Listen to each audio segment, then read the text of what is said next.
पूर्णमदः पूर्णमिदं पूर्णात् पूर्णमुदच्यते पूर्णस्य पूर्णमादाय पूर्णमेवावशिष्यते। ओम शांति शांति शांति। नामापि ते च मधुरं मधुरं स्वरूपं कर्मापि ते च मधुरं मधुरा स्मृतिश्च। बुद्धिं प्रबोधय प्रभो मधुबोधशक्तिं विद्यां प्रयच्छ परमां परिभावयामि। कोमलं कूजयन् वेणुं श्यामलोऽयं कुमारकः वेदवेद्यं परं ब्रह्म भासतां हृदये मम। कूजन्तं राम रामेति मधुरं मधुराक्षरम् आरुह्य कविता शाखां वन्दे वाल्मीकिकोकिलं। निगमकल्पतरोर्गलितं फलं शुकमुखादमृतद्रवसंयुतं पिबत भागवतं रसमालयं मुहुरहो रसिका भुवि भावुकाः। तृणादपि सुनीचेन तरोरपि सहिष्णुना अमानिना मानदेन कीर्तनीयः सदा हरिः। नारायणाखिलगुरो भगवन्नमस्ते शिवाय नमः शिवलिंगाय नमः। तन्मे मनः शिवसंकल्पमस्तु सर्वे भवन्तु सुखिनः। ब्रह्मसूत्र शांकर भाष्य 2.1.6।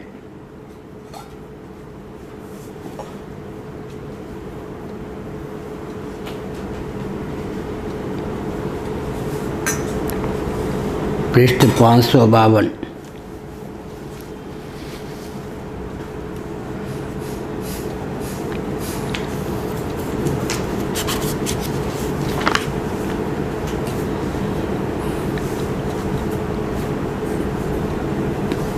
विलक्षणत्वेन च कारणेन ब्रह्म प्रकृतिकत्वं जगतो दूषयता किम अशेषस्य ब्रह्मस्वभावस्य अननुवर्तनं विलक्षणत्वम् अभिप्रेयत उत यस्य कस्यचित्।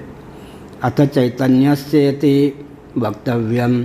प्रथमे विकल्पे समस्त प्रकृतिविकारोच्छेद प्रसंगः न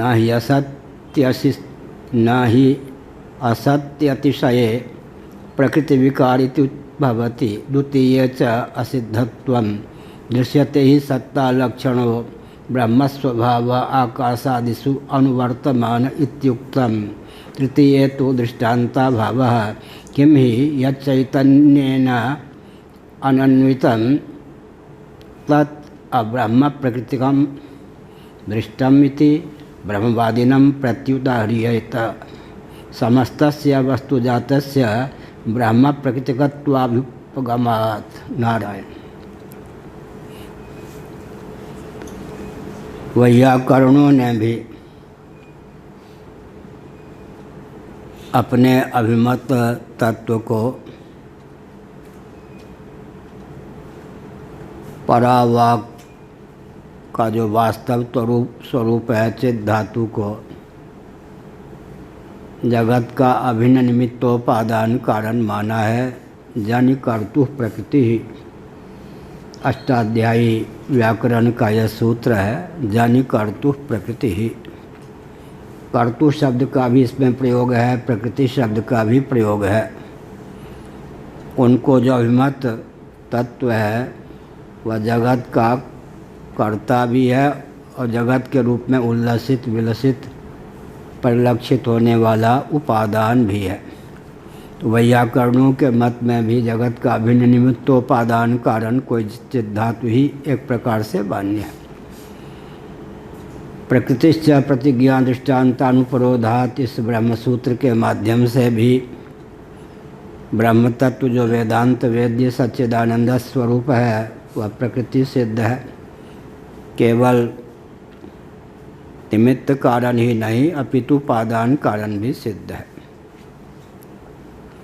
अब एक नियम है कि उपादान कारण की किसी न किसी अंश में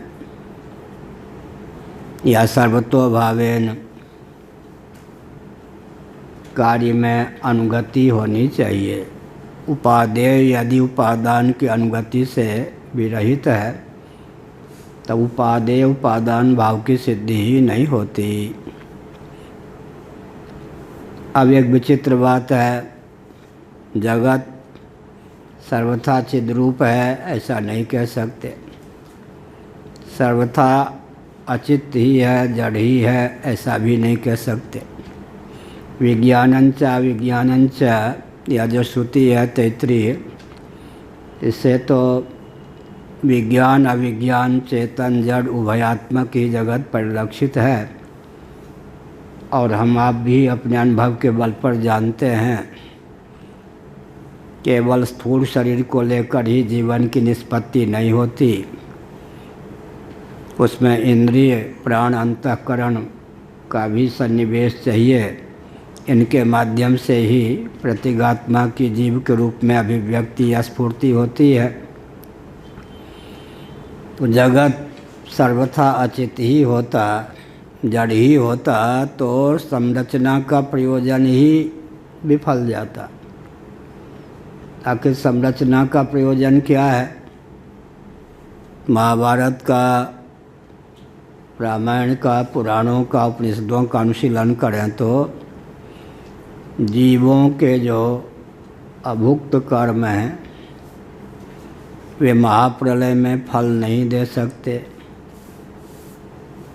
उनको फलोन्मुख कर पुरुषार्थ चतुष्टय की सिद्धि का अवसर प्रदान हो, प्राणियों को, जीवों को इस भावना से भावित होकर महासर्ग के प्रारंभ में सच्चिदानंद स्वरूप सर्वेश्वर तदैक्षत बहुश्याम प्रजायेय आदि वचनों के अनुसार स्वयं को ही जगत का अभिन्न निमित्तोपादान कारण बना लेते हैं।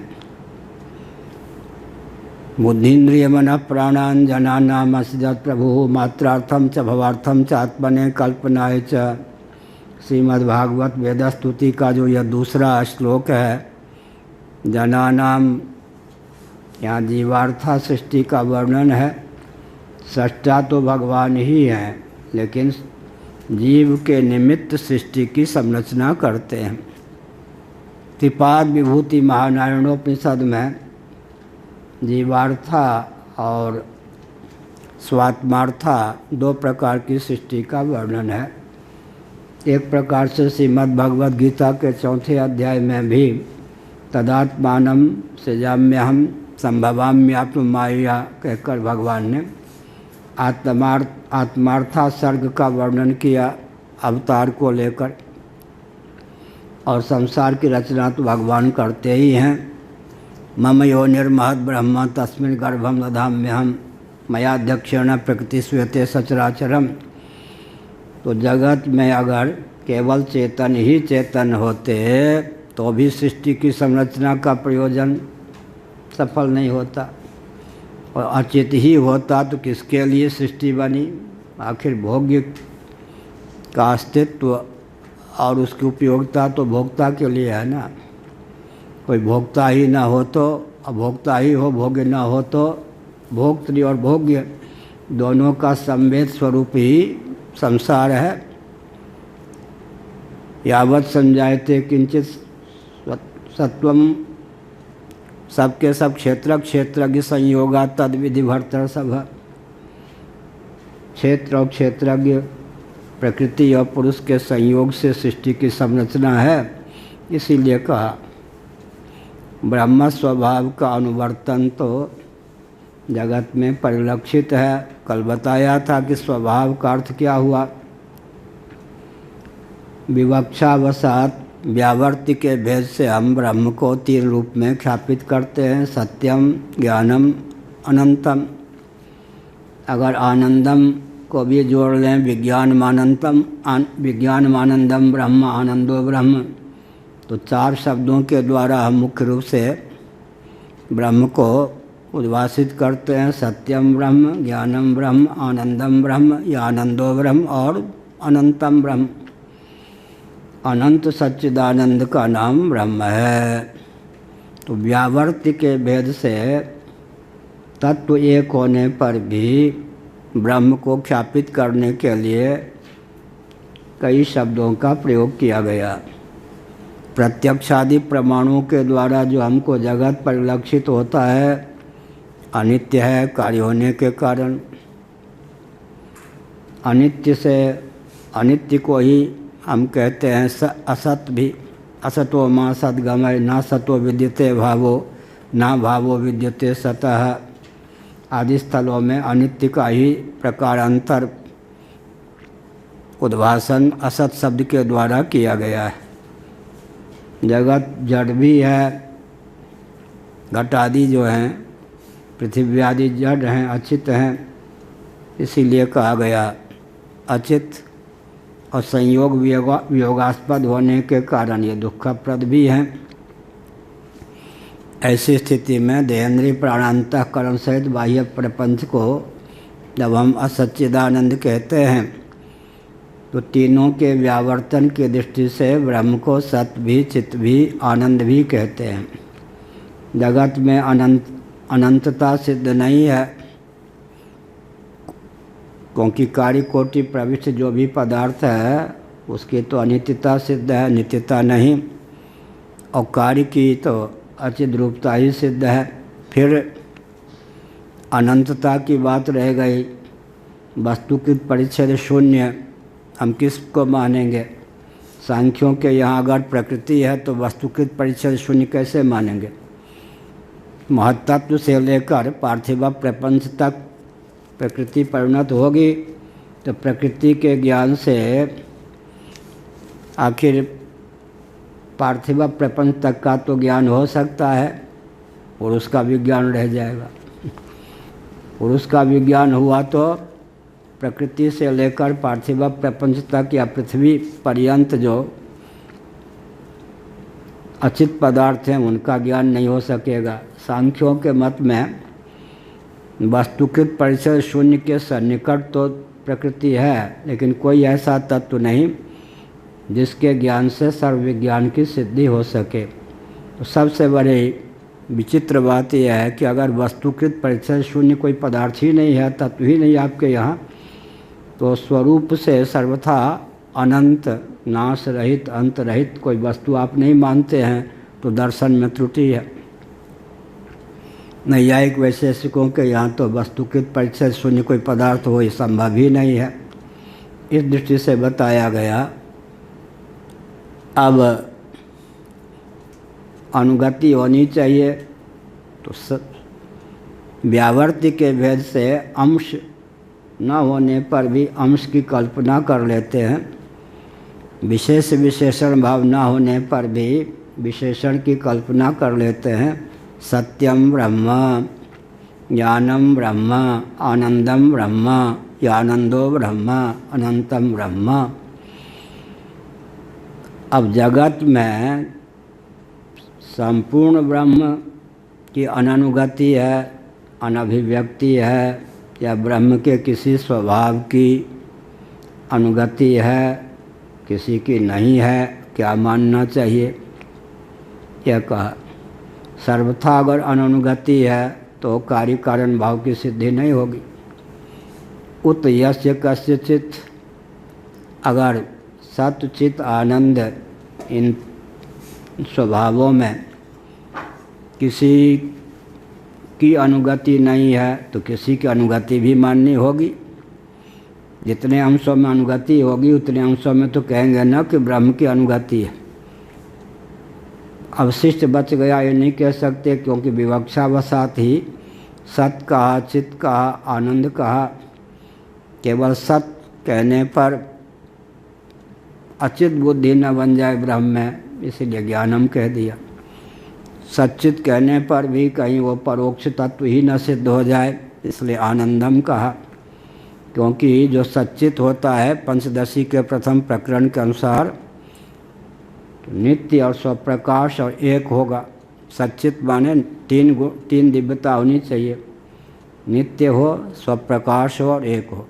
नित्य होता हुआ, स्वप्रकाश होता हुआ जो एक होगा स्वरूप से, वो कौन होगा? आत्म तत्व। आत्मा होने के लिए तीन योग्यता चाहिए। सबसे पहले क्या? नित्य हो। ऐसे पद को का वरूँ जो जन्मे और मर जाए, वर वरूँ गोपाल को मेरे चूड़ियों में रह जाए। मीराबाई, उसको हम आत्मा कैसे कह सकते हैं जो 3 अवस्थाओं में भी टिक न सके। नैयायिकों ने क्या पक्ष प्रस्थापित किया? पंचदशी प्रथम प्रकरण के अनुसार, वेदांती हो तुम्हारी चाल किस अभिप्राय से है इसको हम जानते हैं। तुम ज्ञान को आत्मा सिद्ध करना चाहते हो। ठीक है, जागृत अवस्था में ज्ञान की सिद्धि होती है, विषय भेद से ज्ञान में भेद नहीं होता। यह नियम तुमने प्रस्थापित किया, सिद्ध किया। शब्दक ज्ञान, स्पर्शक ज्ञान, रूपक ज्ञान, रसक ज्ञान, गंधक ज्ञान, घटक ज्ञान, पटक ज्ञान, ऐसे ही सुखक ज्ञान, दुखक ज्ञान, मोहक ज्ञान। स्वप्नावस्था में भी तुम समान वाचो युक्ति से ज्ञान को सिद्ध कर दोगे, लेकिन सुषुप्ति में तो ज्ञान की गति नहीं होगी। अचित होकर, जड़ होकर ही उनका आत्म तत्व शेष रहता है। सुषुप्ति में आत्म मन संयोग से चेतना ज्ञान की निष्पत्ति है स्वतः, न तो मन न तो आत्मा ही ज्ञान स्वरूप। प्रारब्ध निमित्तक आत्म मन संयोग के न रहने पर सुषुप्ति में वैशेषिकों नैयायिकों का जो आत्म तत्व है अचित होकर शेष रहता है। जब तुम ज्ञान को आत्मा सिद्ध करना चाहोगे तो सुषुप्ति में ज्ञान की सिद्धि नहीं कर पाओगे। तो न रहे बाँस न बने बाँसुरी, न बने बाँसुरी न बजे बाँसुरी। तो वेदांती और उपास पूर्वक का सावधान। ये स्मृति है या नहीं? जागर दशा में जो स्मृति होती है अनुभव पूर्विका होती है। सा में माँ का अनुभव ही नहीं हुआ हो तो उसकी स्मृति कैसे होगी? सुषुप्ति में अनुभव क्या है, अनुभव का विषय क्या है? तो जागर दशा में जिसकी जिसकी स्मृति होती है समझ लेना चाहिए। सुषुप्ति को लेकर जागृत अवस्था में जिसकी जिसकी स्मृति होती है उसकी उसकी अनुभूति भी माननी होगी। सुख महम स्वापसम न किंचिद अवेदिसम मामप्यहम नाज्ञासिसम, ये सब वचन पूज्य गुरुदेव के हैं, पंचदशी आदि ग्रंथों में भी सन्निहित। सुख महम स्वापसम में सुखपूर्वक सोया, सुखानुभूति की स्मृति होती है तो सुख का अनुभव हुआ, अनुभव माने ज्ञान। सुख महम स्वापसम न किंचित अवेदिसम, कार्य प्रपंच का ज्ञान नहीं हुआ। मामप्य हम नाज्ञासिसम, अंतःकरणगत जो अहंकार है उसको लेकर अहमर्थ की अनुभूति भी सुषुप्ति में नहीं हुई। श्रीमद् भागवत के 11 स्कंद के अनुसार अहमेच प्रसुप्ते, छांदोग्य श्रुति के 8वें अध्याय के अनुसार, भागवत के 3 अध्याय के अनुसार अहम भी सो जाए, विज्ञानात्मा सुप्त दशा को प्राप्त हो जाए, बुद्धि भी सो जाए या अंतःकरण भी सो जाए या विलीन हो जाए, तमोगुण से अभिभूत हो जाए, तब जाकर सुषुप्ति की प्राप्ति होती है। निद्रावृत्ति योगी मानते हैं, प्रमाण विपर्याय विकल्प निद्रा स्मृति, अभाव प्रत्यय का आलम्बन लेने वाली तमोगुण प्रधाना जो वृत्ति है चित्त की, उसका नाम अविद्या है। हम जल्दी जल्दी बोलते हैं, अब इतना भाव है कि ये वाचस्पति मिश्र जी ने इसकी बहुत बढ़िया योग दर्शन की टीका में व्याख्या की है, वहीं से मैं बोल रहा हूँ। इसका मतलब क्या है? तमोगुण की स्थिति रहती है, जैसे अंधकार से आवृत पदार्थ दृष्टिगोचर नहीं होते, तो अभाव प्रत्यय का आलम्बन लेने वाली निद्रावृत्ति तमः प्रधाना होती है, उससे सब आच्छादित होते हैं। तो मामप्य हम नाज्ञासिसम न अज्ञासिसम, इसका मतलब अज्ञान भी भाष्य सिद्ध होता है सुषुप्ति में। इसका अर्थ क्या हुआ? अज्ञान का ज्ञान होता है, सुख का ज्ञान होता है, दो तो मानेंगे ही। और अहम भी उस समय अहम के रूप में उच्छलित नहीं होता, तो चलो अज्ञान में ही उसका सन्निवेश कर दें। तो अनुभावी सुसुप्ति में कौन हुआ? पहला कौन हुआ? अज्ञान। दूसरा कौन हुआ? सुख। अनुभव क्या हुआ? सुख का और अज्ञान का, अज्ञान का और सुख का। तो सुसुप्ति में ज्ञान की सिद्धि हो गई या नहीं? तीनों अवस्था में ज्ञान की सिद्धि हो गई। फिर नियम क्या हुआ? जैसे विषय भेद से ज्ञान में भेद नहीं होता, वैसे ही अवस्था भेद से भी ज्ञान में भेद नहीं होता। जागर स्वप्न नहीं, स्वप्न सुसुप्ति नहीं, लेकिन जागर में भी एक ज्ञान, स्वप्न में भी एक ज्ञान, सुसुप्ति में भी एक ज्ञान। अवस्था भेद से ज्ञान में भेद न होने के कारण तीनों अवस्था में एक ज्ञान की सिद्धि हो गई। सोमवार का ज्ञान, मंगलवार का ज्ञान, बुधवार का ज्ञान, बृहस्पतिवार का ज्ञान, शुक्रवार का ज्ञान, शनिवार का ज्ञान, रविवार का ज्ञान। तो सप्ताह के भेद से भी ज्ञान में भेद नहीं, कल्प के भेद से भी ज्ञान में भेद नहीं। तो ज्ञान निर्भेद सिद्ध हो गया, एक सिद्ध हो गया। और क्या सिद्ध हुआ? स्वप्रकाश सिद्ध हो गया। घटमहम जानामि।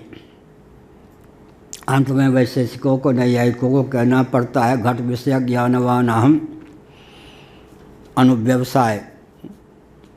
जिस ज्ञान का विषय ज्ञान ही हो जाए उसका नाम क्या है? अनुव्यवसाय। तो किसी न किसी ज्ञान को स्वप्रकाश मानना पड़ेगा। अगर ऐसा नहीं मानेंगे तो जगदान्ध्य प्रसक्ति, जगत में क्या होगा? अंधा अंधेर नगरी चौपट राजा। कहीं न कहीं कोई स्वप्रकाश ही नहीं होगा तो जगत की सिद्धि नहीं होगी। इसका अर्थ क्या हुआ? किसी न किसी ज्ञान को, पहले ज्ञान को न सही दूसरे ज्ञान को, अनुव्यवसाय को। घट महम जानामि का अर्थ होता है घट विषय ज्ञानवान अहम। उसको तो मानोगे आप। तो प्रथम ज्ञान ने क्या बिगाड़ा? पंचदशी का ने लिखा, प्रथम ज्ञान ने क्या बिगाड़ा कि उसको स्वप्रकाश नहीं मानोगे। तो ज्ञान क्या हो गया? नित्य हो गया, एक हो गया, स्वप्रकाश हो गया। फिर क्या हो गया? नित्य, एक और स्वप्रकाश के बाद में जो नित्य हो, एक हो, स्वप्रकाश हो, उसमें आत्मा का लक्षण चरितार्थ हो गया। जो आत्मा हो उसमें क्या होगा? वो परम प्रेमास्पद, परम प्रेम का आस्पद विषय हुए बिना नहीं रह सकता। तो परमानंद स्वरूप भी सिद्ध हो गया। एतावता यह जो ज्ञान है सच्चिदानंद स्वरूप सिद्ध हो गया। लिफ्ट है यह। एक पंचदशी की प्रक्रिया बहुत बढ़िया, जिसको कहते हैं ना आजकल शॉर्टकट बताइए महाराज। जज स्वामी कहते थे आपकी व्याख्या सुन करके तो दिमाग चकरा जाता है, इसको पकड़ो तब तो वो खिसक जाता है, उसको पकड़ो तब तो खिसक जाता है। तो वो दाव पेच वाली बात मत कीजिए। एकांत में कहते थे कोई कैप्सूल दे दीजिए। कैप्सूल समझ गए ना? कैप्सूल सूत्र रूप में कोई बताइए। तो वो आलोचना करते थे, बढ़िया आलोचना, ठीक है। आप प्रवचन करते हैं, एक वाक्य कहाँ से बोले पर ध्यान देता हूँ तब तक 10 वाक्य आ जाता है, परेशान हो जाते हैं। नकल करने की बात छोड़ दें, अभिप्राय समझने में ही बड़ी कठिनाई होती है। तो फिर क्या करना चाहिए? अब यहाँ 2 पेज वाली बात बंद कीजिए, एकांत में बैठे हैं, हमको कैप्सूल बताइए, कैप्सूल। कोई सूत्र वाक्य बताइए ताकि हम समझ सकें। तो यही बात है। तो क्या सार निकला?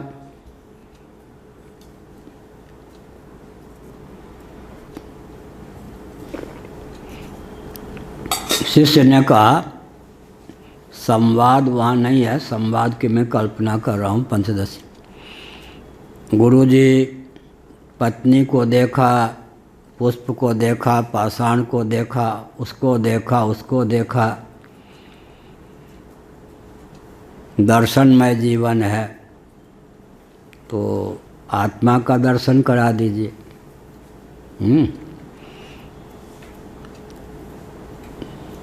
तब क्या हुआ प्रश्न? ठीक है, आत्मा का दर्शन करोगे, इसका अर्थ है दृष्टा का दर्शन करोगे। केन विजानियात, दृष्टा का दर्शन करोगे। ठीक है, अब शिष्य की मचल, गुरु हों तो शिष्य की मचल, गृहस्थ हों तो पत्नी की मचल, बहुत विकट। दिव्य नदी के मान लो गंगा जी ही तट पर बैठे थे, एक दिव्य कमल का पुष्प बह के आया। अब द्रौपदी का मन मचल गया कि इसको बाल में लगाऊं पीछे। श्रीमद् भागवत में यशोदा जी का जो वर्णन है वो भी बाल में पुष्प लगाई थी या नहीं?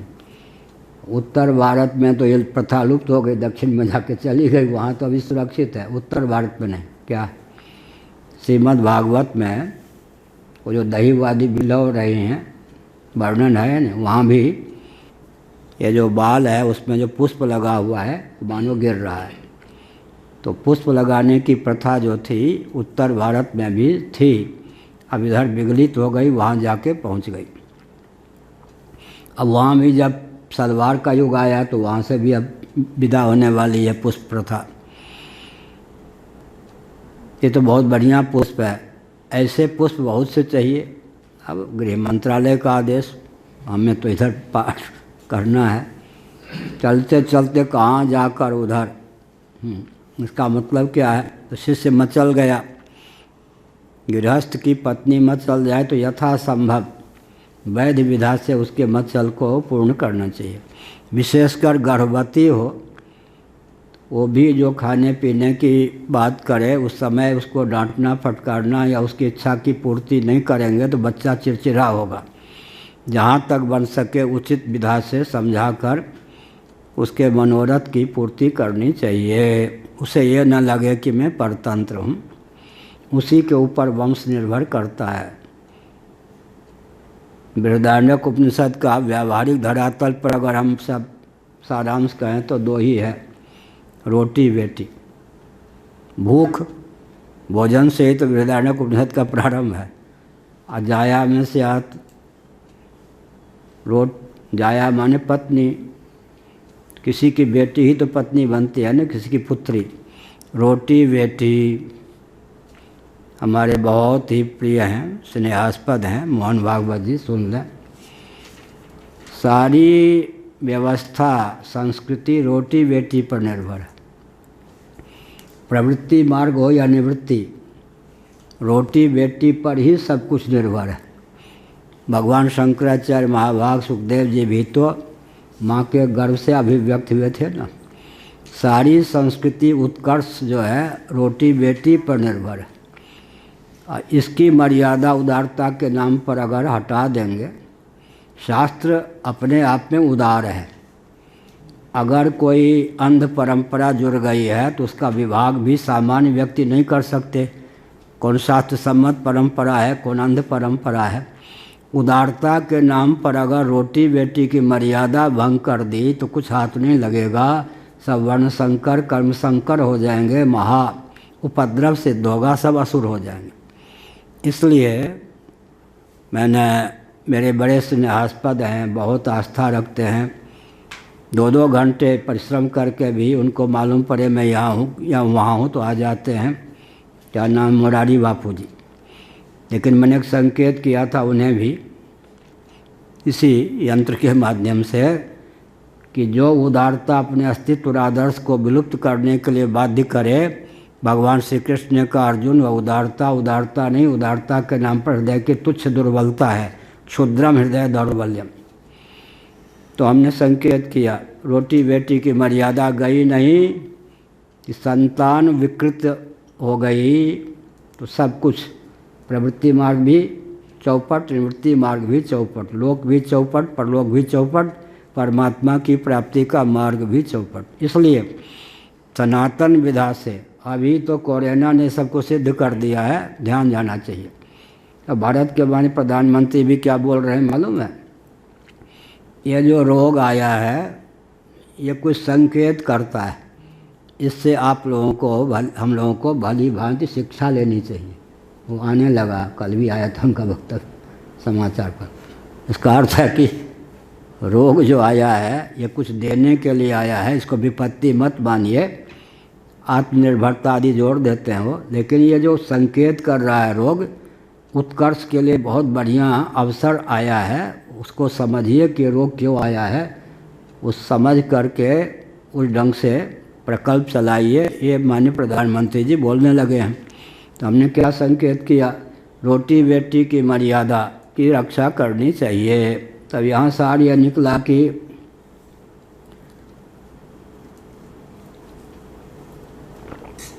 सुसुप्ति में ज्ञान ही नहीं है तो उसको आत्मा सिद्ध नहीं कर सकते। तो मेरा विषय क्या था, शिष्य मचल गया, पत्नी मचल जाए तो उचित ढंग से उसकी भावना की रक्षा करनी चाहिए। शिष्य मचल जाए तो शिष्य ने कहा सबका दर्शन होता है तो आत्मा का दर्शन करा दीजिए। गुरुजी ने कहा एक नियम धारण कर लो, अपने मुखचंद्र का दर्शन करना चाहोगे तो कैसे करोगे, दर्पण बीच में लाना पड़ेगा ना। तो दर्शन होगा प्रतिबिंब का, बोध प्राप्त होगा बिंब का, यही ना। और सर्वथा ऐसा दर्पण जो सर्वथा बिंब के अनुरूप ही प्रतिबिंब को व्यक्त करे, ऐसा दर्पण। तो फिर क्या होगा, दर्शन रूप का, प्रतिबिंब का, बोध स्वरूप का, बिंब का, ठीक है। तो इस नियम को तुम स्वीकार कर लो, आत्मा का दर्शन करो। एक विचित्र बात, दर्पण में लागी काई तो दरस कहाँ ते पाई, मुकुर मलिन पुण्यनयन विहीना राम रूप देखें कि मदीना। तुलसीदास जी ने दीन किसको कहा, मुकुर मलिन, हृदय रूपी, हृदय में जो हृदय रूपी दर्पण, चेतो दर्पण मार्जनम, हृदय रूपी जो दर्पण है वो मलिन है। और दूसरी बात क्या, नयन विहीना। भगवान को देखने के लिए ज्ञान और भक्ति रूप दो नेत्र चाहिए, जगत को देखने के लिए वैराग्य। उल्टे ही हम लोग करते हैं, ज्ञान वैराग्य और भक्ति, उपरति को भक्ति कहते हैं। तीन नेत्र हम सबके हैं, हम लोग शिव हैं, त्रिनेत्र हैं ना भगवान शिव। नाद बिंदु कला, विश्व तेजस प्राज्ञ, उनके नेत्र हैं नाद बिंदु कला। हमारे पास भी तीन नेत्र हैं, कौन, ज्ञान विराग नयन उरगारी। ज्ञान वैराग और तीसरा नेत्र कौन है, उपरति। अब नेत्र तो है लेकिन उपयोग हम लोग गलत करते हैं। क्या, वैराग्य रूपी नेत्र से हम भगवान को निहारते हैं, ज्ञान और भक्ति रूपी नेत्र से हम जगत को निहारते हैं। सन्मुख होए जीव वही जब ही जगत जननी, बहुत बढ़िया। जगत जननी कौन, सीता जी। पूज्य गुरुदेव कहते थे इतना अपराध करने पर भी, जयंत नाम आया ना भागवत में, इंद्र के पुत्रों का नाम आया, उसमें जयंत भी था। इतना अपराध करने पर भी जयंत की रक्षा हो गई, अमुक अमुक की रक्षा नहीं हुई। जगत जननी सीता विद्यमान थी इसलिए उसकी रक्षा हो गई। सीता जी जब विद्यमान नहीं थी तो अमुक अमुक अपराधी की कोई रक्षा नहीं हुई। तो वहाँ पर क्या है, वायस कौवा का रूप धारण किया उसने। कुटिलता का परिचय देना हो तो देवता का रूप नहीं, ये वाल्मीकि रामायण से शिक्षा लेनी चाहिए। रावण के मन में सीता जी के अपहरण हुई तो उसने त्रिदंडी स्वामी का रूप धारण किया। स्वामी अखंडानंद महाराज कहते थे बड़ा मर्यादा का, त्रिदंडी स्वामी को यज्ञोपवीत भी होता है उनके, और चोटी भी होती है, शिखा भी, एक दंडी नहीं बना। वो स्वामी जी कहते थे, मैंने कहा एक इतना विवेक का परिचय दिया कि त्रिदंडी स्वामी हुआ, एक दंडी नहीं। आगे त्रिदंडी स्वामी भी संन्यास का वस्त्र धारण किए हैं, अगर वो भी लांछित हो जाएंगे तो एक दंडी भी अकालांतर में लांछित हो जाएंगे। तो रावण ने क्या कहा, हाँ, अर्जुन ने त्रिदंडी स्वामी का रूप धारण किया सुभद्रा हरण में। अर्जुन ने त्रिदंडी स्वामी का रूप धारण किया, एक दंडी का नहीं, सुभद्रा हरण में अर्जुन ने। और यहाँ पर क्या है, वो भगवान ने सिखा दिया था नहीं तो उसका विवाह दुर्योधन आदि से हो जाता। इधर क्या, रावण भी यति का रूप धारण करके गया, लेकिन जब सीता जी के अपहरण का समय आया तो भगवा कपड़ा का यति का रूप नहीं, मैं रावण हूँ, अपना असली रूप प्रकट कर दिया। इसका मतलब रावण को भी क्या था, जयंत को भी और उधर अर्जुन को भी वेश को कलंकित न करें, इतना विवेक था या नहीं। मैं रावण हूँ, मुझे यति मत समझो, ये यतिराज आप दुष्ट के समान बोल रहे हो, कहा है ना सीता जी। लेकिन अपहरण के समय मैं रावण हूँ, कोई संत नहीं, महात्मा नहीं, भगवा वेशधारी नहीं, ये कहा। तो इंद्र के पुत्र की भावना हुई परीक्षा लेने के लिए, तो वायस कौवा का रूप, कुटिलता का परिचय देने के लिए कौवा का रूप लिया। अंत में भगवान ने बिना फड़ के बाण मार दिया, तो रक्षा कौन करे। इंद्र ने कहा, अरे अरे रामद्रोही की रक्षा कौन करेगा, हम भी मारे जाएंगे। बीच में नारद जी मिल गए। नारद जी ने कहा कि जिन्होंने बाण चलाया किनकी रक्षा के लिए, सीता जी, सीता चरण चोंच हति भागा।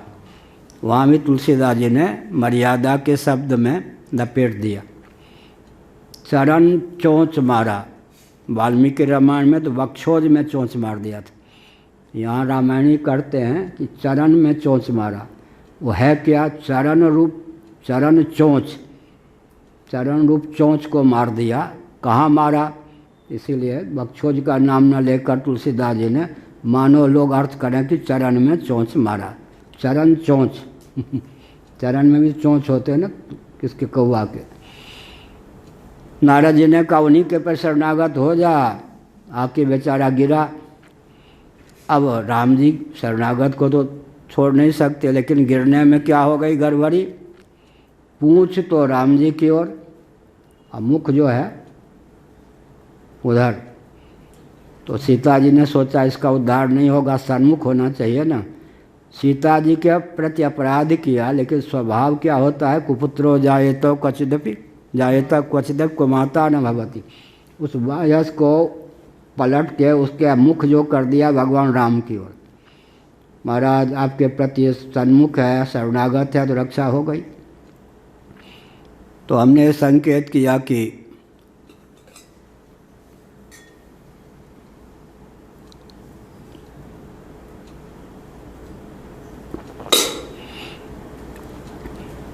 आत्मा का दर्शन करा दीजिए, तो उसमें ज्ञान क्या होगा, नियम दर्शन होगा, प्रतिबिंब का बोध होगा। तो ऐसा दर्पण चाहिए, ऐसा दर्पण जो बिंब के अनुरूप ही प्रतिबिंब को अभिव्यक्त करे। लेकिन मैंने उदाहरण क्या दिया था, मुकुर मलिन पूरी नयन विहीना, नयन का अर्थ में कर रहा था। नयन माने तीन हमारे नेत्र हैं, ज्ञान, वैराग्य और भक्ति। वैराग्य रूपी नेत्र से हम जगत को देखें और ज्ञान और भक्ति रूपी नेत्र से हम भगवान को देखें। उल्टा हो गया क्या, भक्ति रूपी नेत्र से, ज्ञान रूपी नेत्र से हम जगत को देखते हैं, वैराग्य रूपी नेत्र से भगवान को देखते हैं। तो नेत्र चाहिए। ऐसे यहाँ पर बताया गया, मुकुर मलिन पूर्ण नयन विहीना, अंतःकरण जो है चेतो दर्पण मार्जनम, अंतःकरण मलिन है और भक्ति तथा ज्ञान रूपी नेत्र से विहीन है, तो राम जी का दर्शन कैसे करेंगे। लेकिन कैमुत का न्याय से मैं कहना चाहता हूँ, यहाँ तो दर्पण अगर मलिन है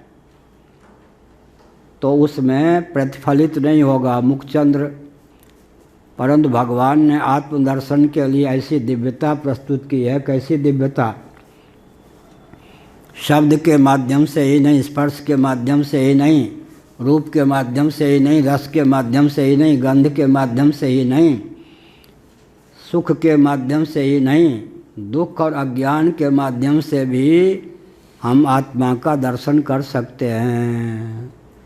कैसे करेंगे? यहाँ तो काला कलूटा दर्पण जो है बिंब का अभिव्यंजक संस्थान ही नहीं हो सकता। यहाँ क्या है दार्शनिक में? शब्द स्पर्श रूप रस गंध सुख दुख और मोह अष्टधा प्रकृति 8 रूपों में व्यक्त है। शब्द स्पर्श रूप रस गंध इनके अभिव्यंजक संस्थान, सुख दुख और मोह, अहम तत्व महत्त्व और अज्ञान को सुख दुख मोह। तो सुख ज्ञान भी होता है, सुख भी आत्मा को व्यक्त किया या नहीं ज्ञान के रूप में। दुख का भी ज्ञान होता है, दुख रूप दर्पण भी आत्मा का अभिव्यंजक संस्थान है। अज्ञान का भी ज्ञान होता है, अज्ञान भी आत्मा का अभिव्यंजक है। अज्ञान का ज्ञान, मोह का भी ज्ञान होगा या नहीं? तो आत्मदर्शन तो मुखचंद्र के दर्शन से भी सुगम हुआ या नहीं? अब घट ज्ञान ऋण घट बराबर क्या हो गया? ज्ञान आत्मा स्वरूप। घटज्ञ घट घटज्ञ ऋण घट क्या हो गया?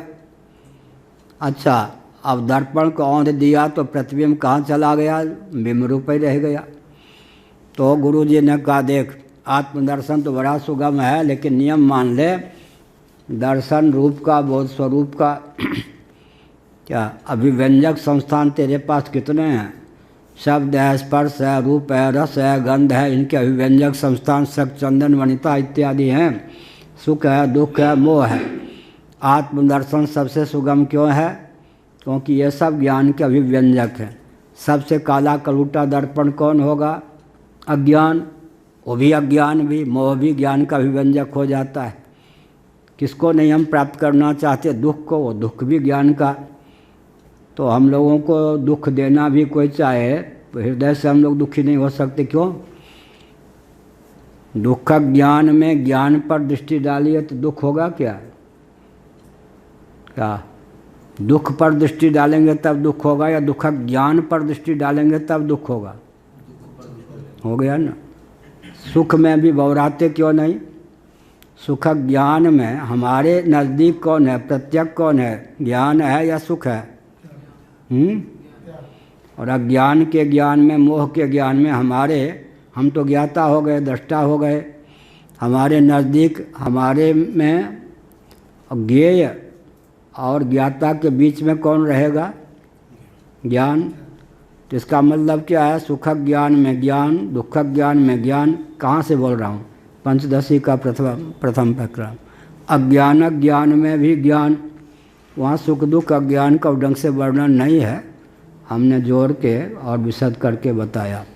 इसका मतलब क्या है? यहाँ तो कहीं भी आत्म तत्व को अभिव्यक्त कर सकते हैं ज्ञान स्वरूप। अब जो है अभिव्यंजक संस्थान को हटा दीजिए। सुख ज्ञान फिर सुख ज्ञान ही रह गया, दुख ज्ञान फिर ज्ञान ही रह गया, मोह ज्ञान फिर ज्ञान ही रह गया, शब्द ज्ञान फिर ज्ञान ही रह गया। तो एक ज्ञान हो गया।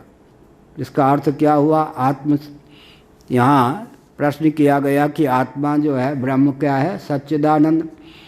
तो ब्रह्म का कार्य अगर जगत को मानते हैं, चेतन प्राकृतिक जगत को मानते हैं, तो किसी स्वभाव की अनुगति नहीं है, या किसी भी स्वभाव, किसी एक स्वभाव की अनुगति नहीं है, दो स्वभाव की अनुगति नहीं है, या सर्वथा तीनों स्वभाव की अनुगति नहीं। सर्वथा तीनों स्वभाव की अनुगति नहीं है तो कोई उदाहरण दे दे, संभव ही नहीं।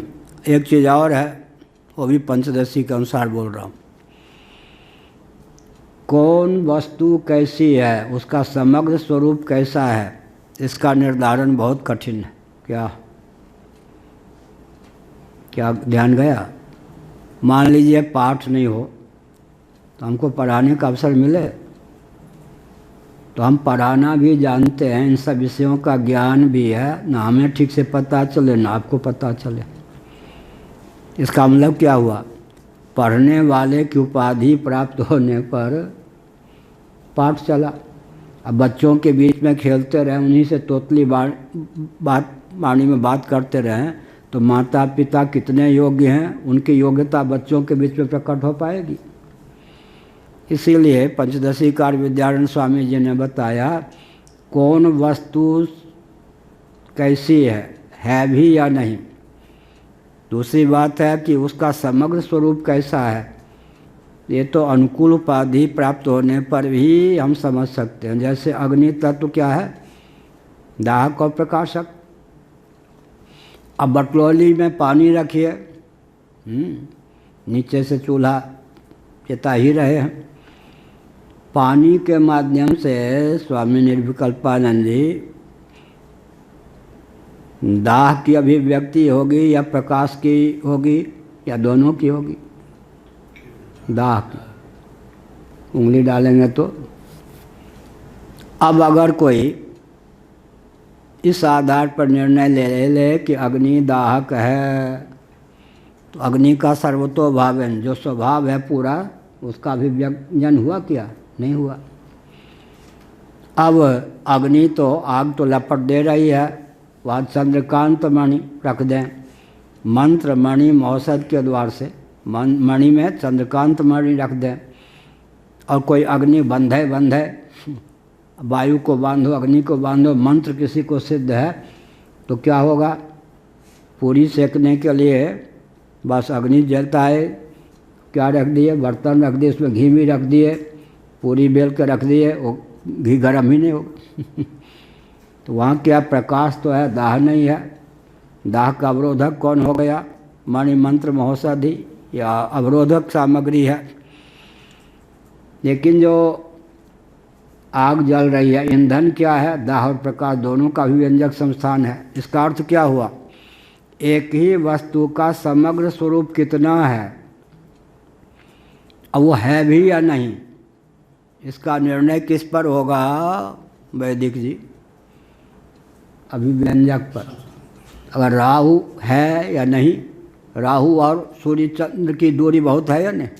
सूर्य और चंद्र में भी दूरी है, राहु और सूर्य चंद्र तीनों में दूरी है ज्योतिष के अनुसार।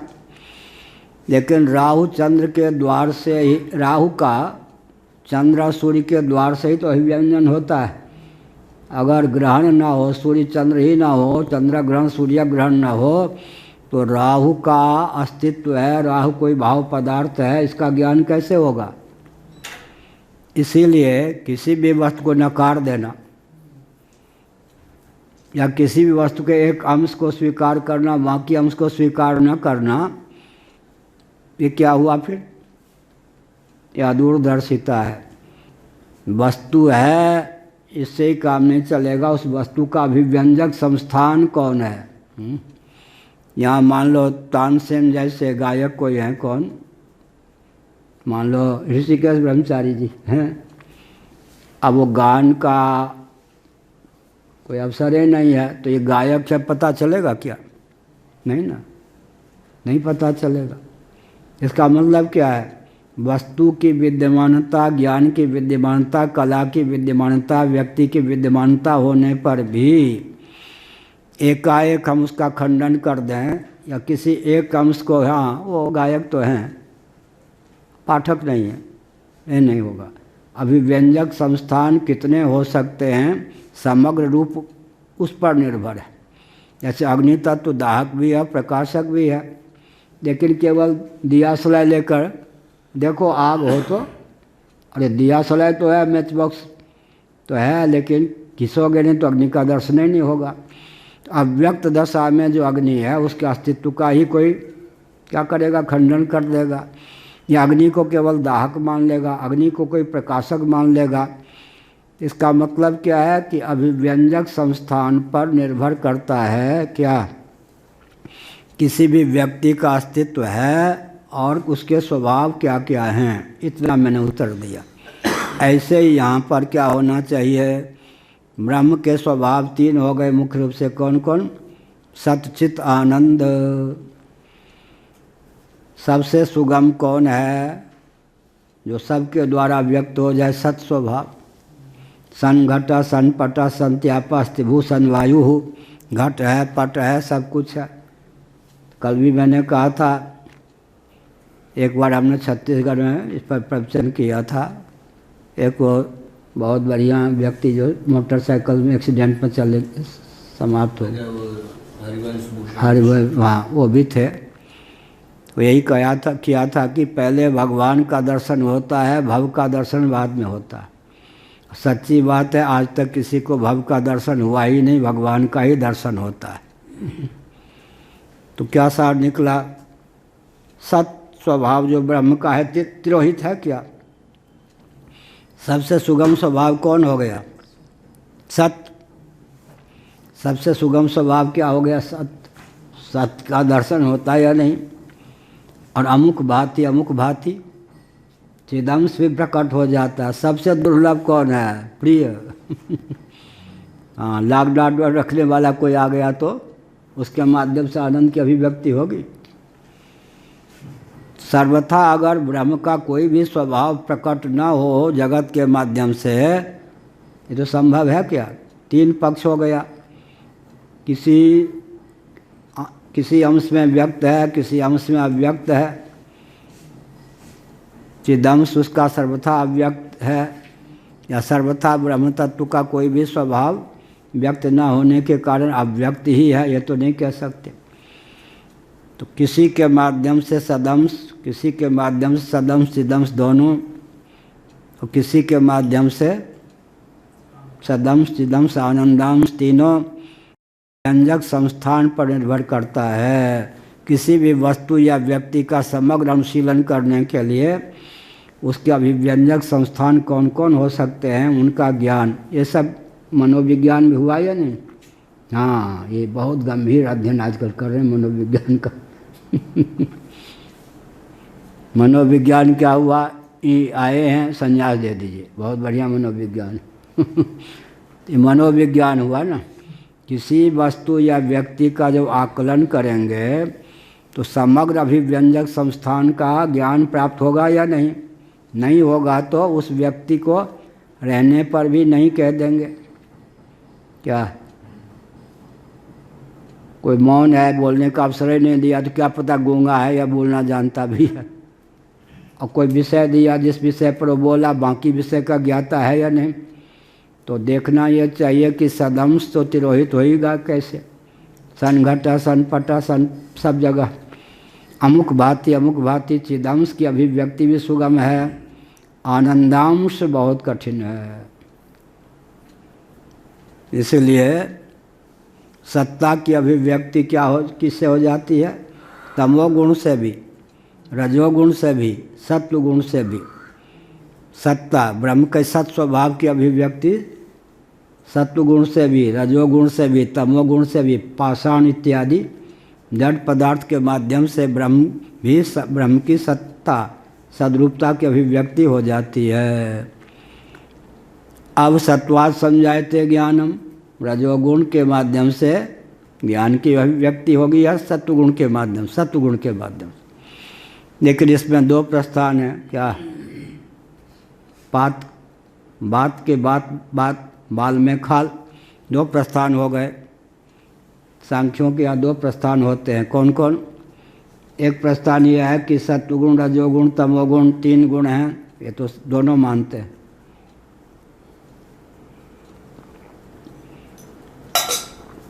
एक प्रस्थान है कि तीनों की वंश परंपरा चलती है। किसकी किसकी?